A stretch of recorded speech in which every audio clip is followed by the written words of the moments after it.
বেকার যুবক যুবতীদের জন্য দারুণ খুশির খবর। চলতি মাসের শেষের দিকে শুরু হচ্ছে পোস্ট অফিসের গ্রামীণ ডাকসেবক পদে আবেদন।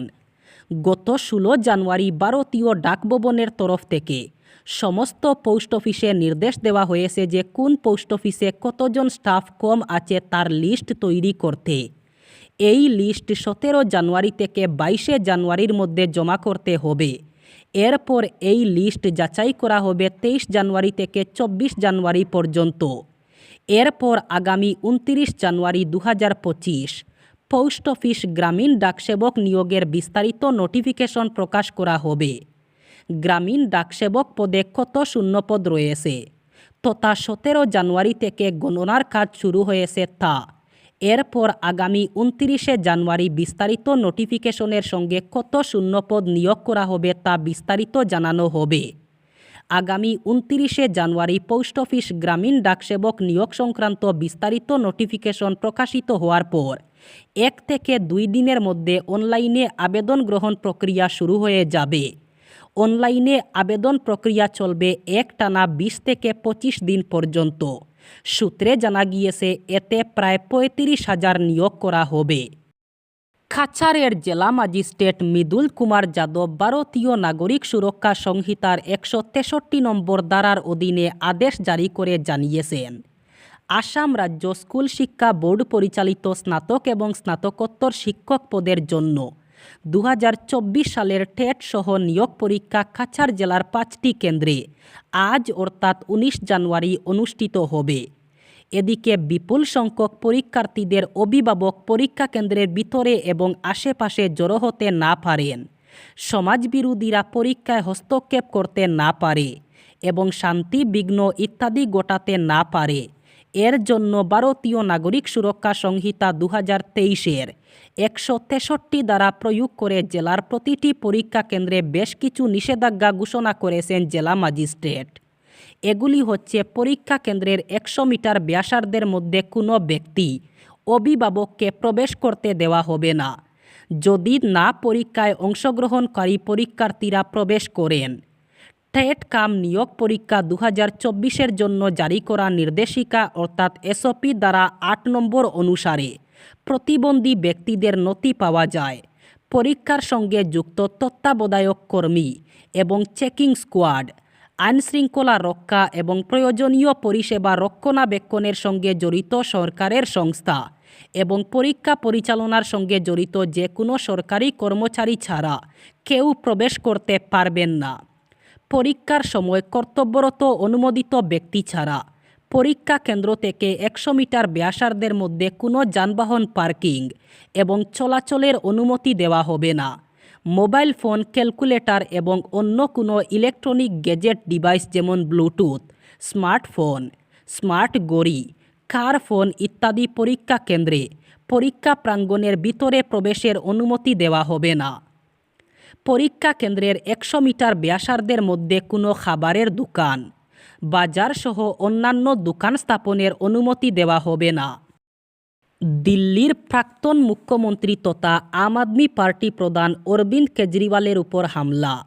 নির্বাচনী প্রচার চলাকালীন কেজরিকে কালো পতাকা দেখানোর পাশাপাশি তার গাড়ি লক্ষ্য করে পাথর ছোড়ার অভিযোগ উঠল বিজেপি কর্মীদের বিরুদ্ধে। এক্স হ্যান্ডেলে সেই হামলার ভিডিও প্রকাশ করেছে আম আদমি পার্টি। ঘটনায় সরাসরি গেরুয়া শিবিরের দিকে অভিযোগের আঙ্গুল তুলেছে আপ, যদিও পাল্টা তুপ দেগেছে বিজেপি।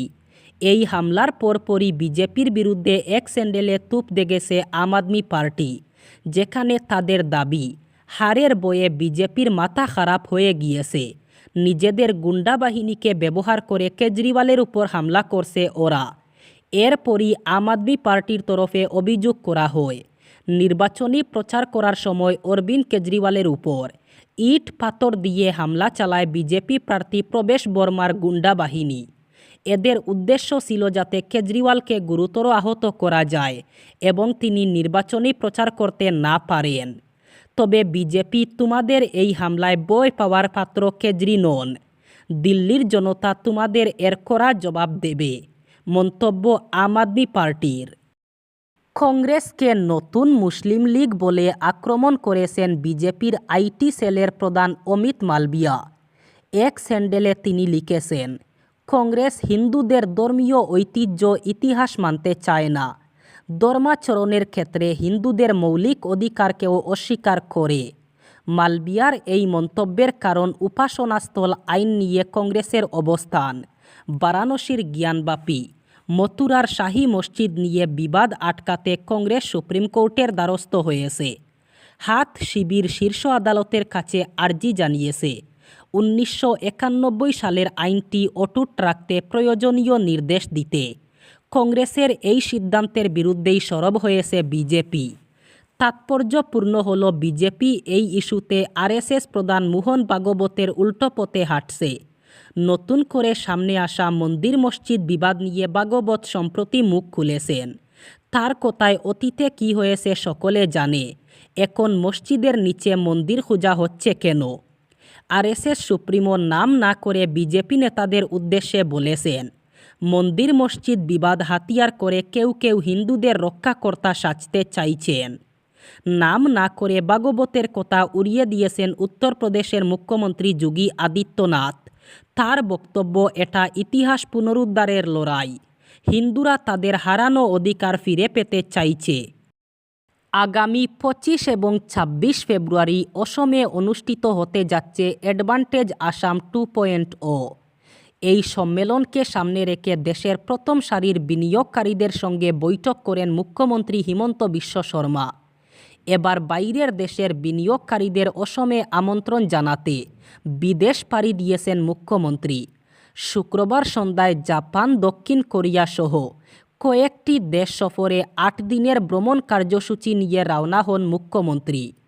সেখানকার প্রথম সারির ব্যবসায়ীদের সঙ্গে দেখা করে মুখ্যমন্ত্রী তাদের অসমে আসার আমন্ত্রণ জানাবেন। উল্লেখ্য, গত বৃহস্পতিবার থেকে জাপানে অসম সপ্তাহ উদযাপন শুরু হয়েছে। ভারতীয় রাষ্ট্রদূত কার্যালয়ের পক্ষ থেকে এই উদযাপনের বিষয়ে জানানো হয়। সেখানে অসমের সেমিকন্ডাক্টর প্লান্টের ব্যাপারে আলোচনা হয়েছে বলে জানা যায়। এর আগেও জাপান অসমের চা শিল্পে বিনিয়োগের আগ্রহ দেখিয়েছিল। এবার সেই জাপানকে অসমে আমন্ত্রণ জানাতে খুদ সে দেশে পাড়ি দিলেন মুখ্যমন্ত্রী। আবারও গৌহাটি মহানগরে এক চাঞ্চল্যকর ঘটনা। একটি ভাড়া বাড়ি থেকে উদ্ধার হয়েছে এক পড়ুয়ার মৃতদেহ। উদ্ধার হওয়া ওই ছাত্রের নাম অনিমেষ বরা। দেরগাঁওয়ের কাকডঙ্গার মেধাবী ছাত্র অনিমেষ। গৌহাটির আর্য বিদ্যাপীঠ কলেজের প্রথম বর্ষের ছাত্র ছিল সে।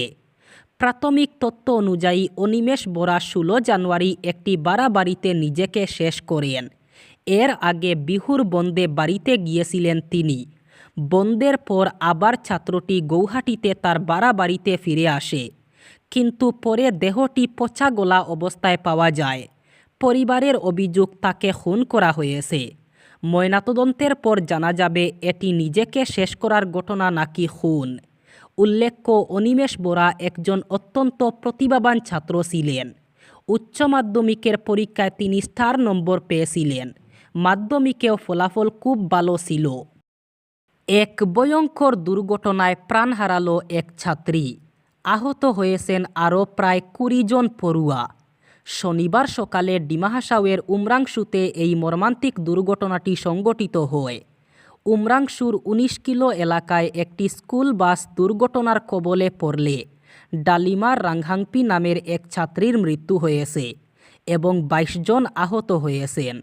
এদের মধ্যে 6 জনের অবস্থা আশঙ্কাজনক। বাসটি উমরাংশু শহরের বিভিন্ন স্কুলের শিক্ষার্থীদের নিয়ে যাচ্ছিল। উমরাংশু থেকে 7 কিলোমিটার দূরে 19 কিলো এলাকায় বাসটি নিয়ন্ত্রণ হারিয়ে রাস্তা থেকে পড়ে যায়। ঘটনাস্থলেই মারা যায় সেক্রেড হার্ট স্কুল ছাত্রী ডালিমার রাংহাংপি। আহত শিক্ষার্থী জানান, স্কুল বাসের চালকের ভুলের কারণে এই দুর্ঘটনাটি সংঘটিত হয়েছে। দুর্ঘটনার পর আহত শিক্ষার্থীদের উমরাংশু হাসপাতালে ভর্তি করা হয়েছে।